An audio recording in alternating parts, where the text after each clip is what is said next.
Bonjour à tous. Aujourd'hui, je vais vous faire une fiche de philo niveau donc terminal sur la vérité.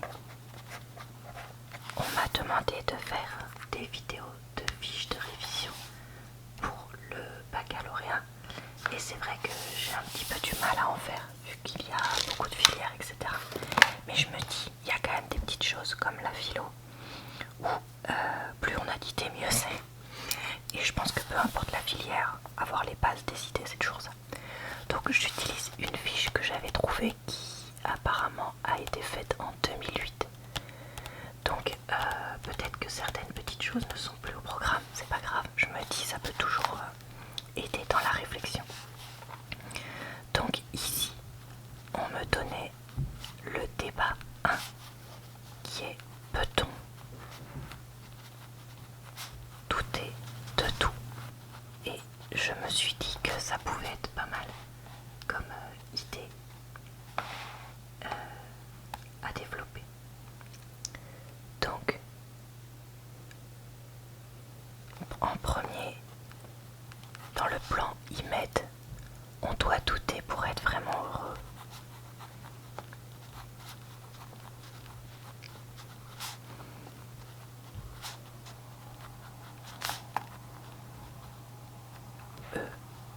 Heureux d'après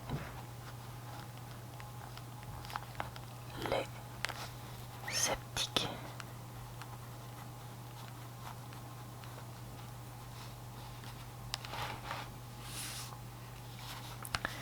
Et en A, donc les objections faites aux sceptiques. Donc il y a 3 objections. Objection classique, douter de tout confine à la folie. Donc, douter de tout confine à la folie. Il n'y a plus de moyen de se fonder sur rien dans les relations sociales pour échanger. Ensuite, deuxièmement, douter de tout, ça menace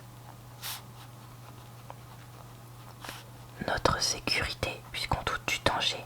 Donc ça c'est intéressant. On ira vers lui sans précaution. Troisièmement, douter de tout conduit à douter de la morale. Douter de la morale et donc justifie la pire amoralité. Donc ça, c'est important. Donc ensuite, on a les réponses. J'ai oublié de faire une majuscule. Les réponses aux objections. Donc, déjà à propos de la folie. Donc, un fou doute rarement de sa folie. Si on suit Freud et la psychanalyse, la plupart des gens sont des névrosés. Mais faute de se remettre en doute, ils n'examinent pas leur folie. Le sceptique authentique ne se contente pas de douter de tout, il faut aussi qu'il sache douter de ses doutes. Au final, il ne sait pas si ce qu'il voit, ce qui paraît dans sa conscience est une illusion ou la réalité. Donc, qu'est-ce qu'il y a le fou doute rarement. Folie.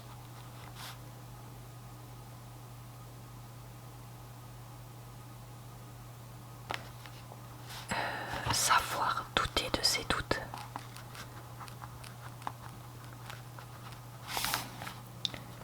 Ça me semble important. Les 2 doutes. Réalité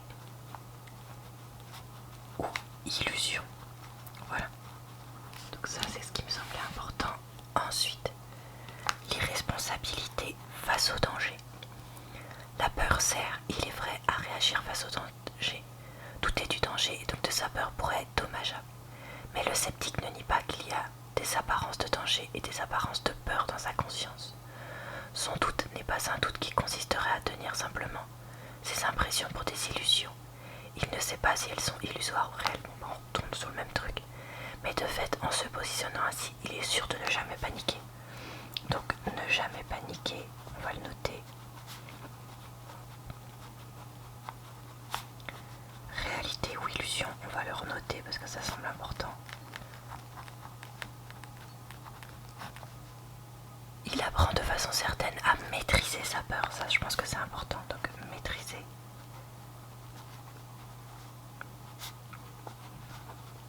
Peur. Et donc, c'est un dynamisme pour l'action. Un sceptique authentique serait un guerrier redoutable, ne craint pas la mort. Guerrier qui ne craint pas la mort.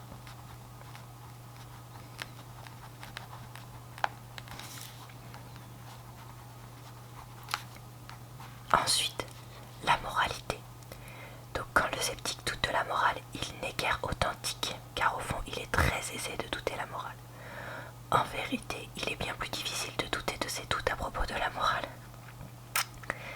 Car un sceptique authentique doit parvenir à douter de son ego et d'un théâtre des apparences centrées sur l'apparence d'un ego. Donc on doit parvenir à douter de son ego.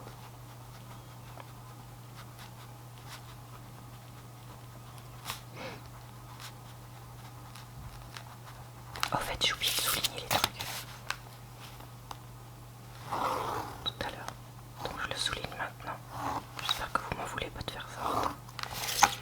Donc douter de son ego. L'égocentrisme naturel de la conscience est l'obstacle le plus difficile sur le chemin du doute sceptique authentique. Donc problème de l'égocentrisme naturel.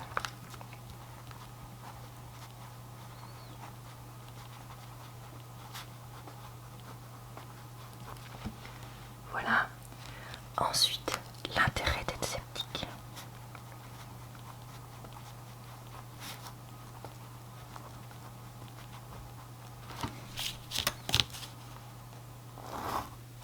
Donc, libre de nos traumatismes du passé, libre de la crainte de la mort et de la douleur, et enfin libre de notre désir égocentrique, ne serions-nous pas heureux? L'ataraxie décrite comme un état de tranquillité et de sérénité, quelles qu'en soient les circonstances, n'apparaît-il pas spontanément lors d'une démarche sceptique authentique qui ne se contentera pas d'être intellectuelle mais qui sera aussi émotionnelle et physique? Donc, du coup, globalement, ce serait d'être libre pour chercher à atteindre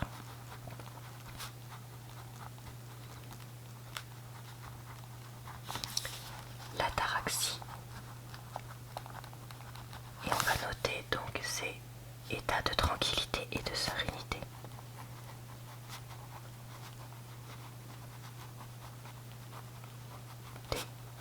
Et sérénité, quelle que soit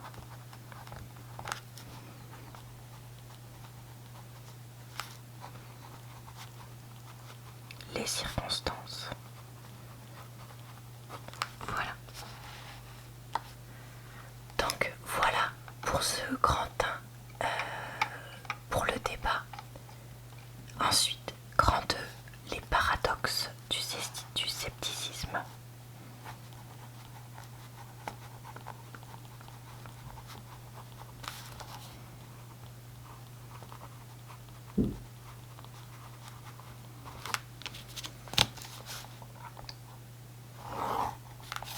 Alors, le paradoxe de l'enseignement du scepticisme. Donc, lié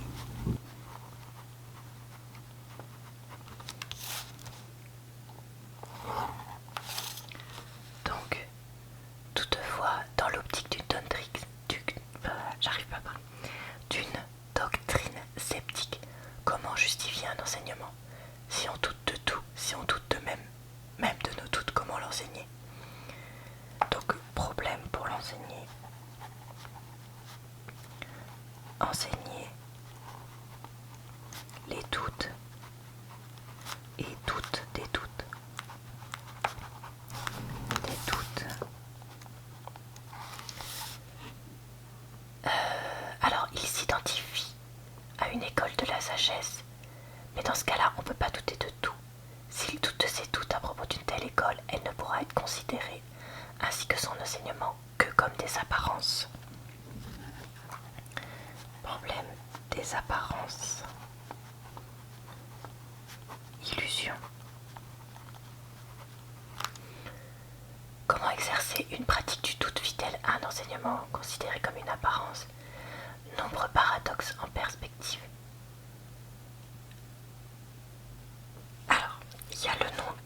personne qui a noté ça. Alors je sais pas comment ça se dit, mais ça s'écrit W-I-T-T-G-E-N-S-T-E-I-N. Il a écrit le livre de la certitude. Et dans ce livre, il dit que le doute systématique interdit un enseignement.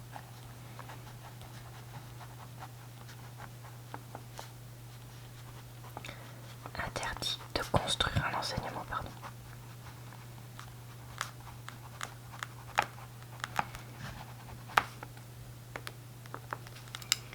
Donc voilà.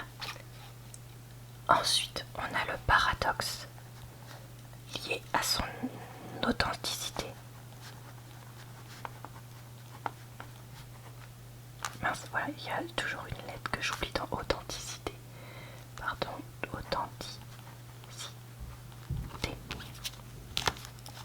Donc là, on peut répondre à ce premier paradoxe que le scepticisme est précisément un enseignant qui libère de l'idée d'enseignement, de maître à penser et de l'école qui sont caractéristiques du dogmatisme, du sectarisme dans la façon de penser. Donc ça c'est intéressant. L'enseignement sceptique serait comme un virus qui déconstruirait tout enseignement. Donc il serait comme un virus qui déconstruit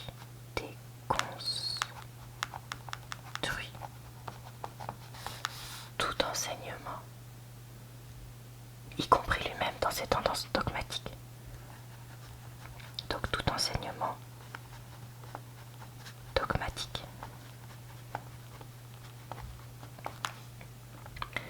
Mais il faudrait tout de même admettre qu'il y a des critères d'authenticité.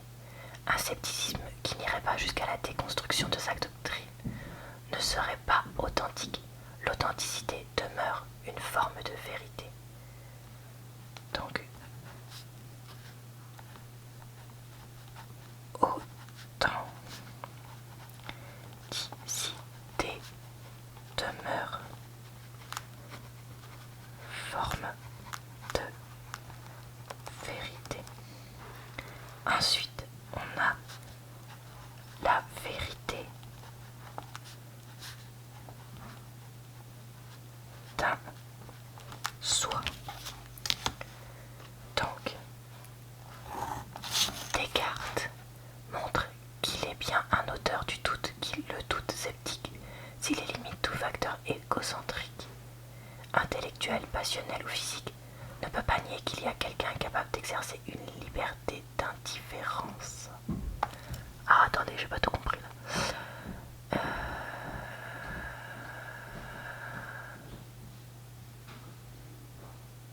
Donc, Descartes, il dit qu'il y a un auteur du doute, ok, et quelqu'un capable d'exercer une liberté d'indifférence.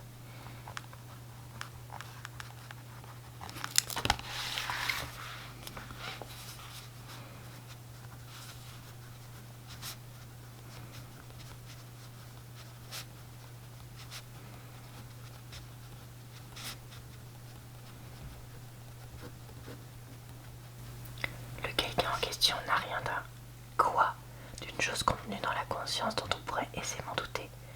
Ce quelqu'un n'a donc rien de commun avec notre personnalité, son caractère, son identité sexuelle, pulsionnelle, émotionnelle et mentale.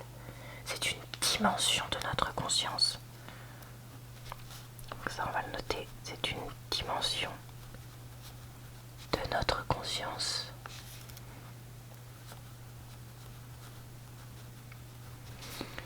Qui permet paradoxalement de nous identifier à notre personnalité et de nous en détacher. Qui permet de nous identifier à notre personnalité et de nous en détacher.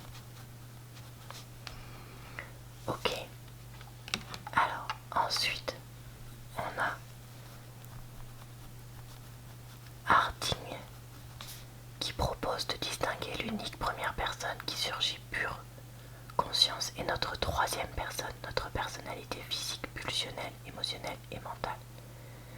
En cette première personne, je suis capable de m'identifier à une autre identité que celle de ma troisième personne. Alors lui, on distingue la première personne, donc qui est la conscience pure,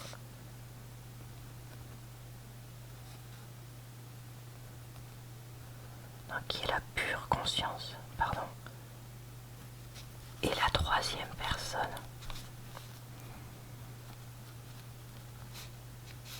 personnalité physique,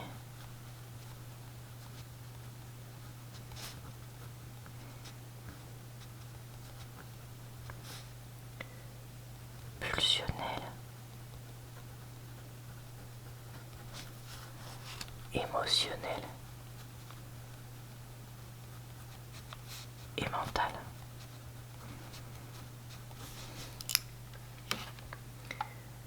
La première personne est la capacité d'être conscient de façon aussi égale de sa personnalité que d'une autre qui y apparaît. Ici, on se relie aux traditions mystiques chrétiennes ou hindouistes, où la dimension divine de la conscience est la seule authentique, car source de liberté et créatrice d'identités diverses, parmi lesquelles notre personne. Bon, j'ai rien compris, donc je vais rien noter de plus. On va passer au grand 3. La vérité comme liberté créatrice.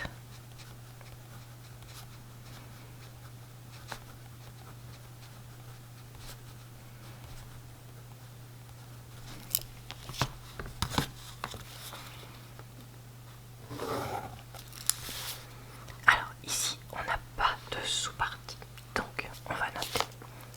Le scepticisme, s'il se contente d'atteindre l'ataraxie, ne remarquera pas la liberté créatrice que sa démarche peut permettre de révéler au cœur de la conscience. Certes, nous avons vu que Descartes insistait sur la liberté d'indifférence produite par la démarche sceptique pour la dépasser, mais sa vision de la conscience restait malgré tout celle d'un individu, d'une âme individuelle. Donc Descartes, vision qui reste celle d'un individu. Harding permet d'envisager, comme les platoniciens, que notre âme soit intimement unie à toutes les âmes dans la conscience de l'essence divine. Donc, Harding, âme unie à toutes les âmes.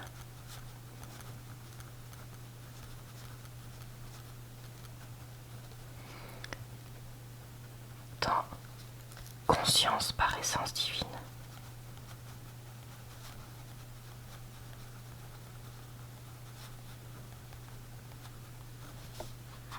Ok. Reprenant Maître Eckhart, on peut dire selon Harding, l'œil par lequel je vois est l'œil par lequel Dieu me voit. Par la notion de divin, nous pouvons nous en détacher de toute religion constituée, évoquer la source des phénomènes de la conscience, la source de qui on est. En tant qu'individu, nous avons non seulement une liberté d'indifférence qui nous détache des phénomènes, mais nous avons une liberté d'intervenir parmi eux et de participer à leur évolution créatrice. Le scepticisme, comme de nombreuses conceptions de la vérité, s'avère au final comme des conformismes.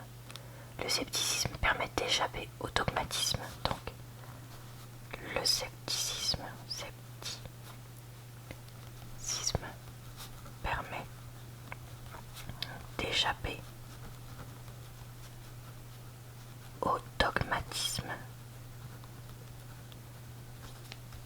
mais il n'offre guère de moyens, mais pas échapper au conformisme, vu qu'il ne s'intéresse pas à faire évoluer, vu que s'intéresse pas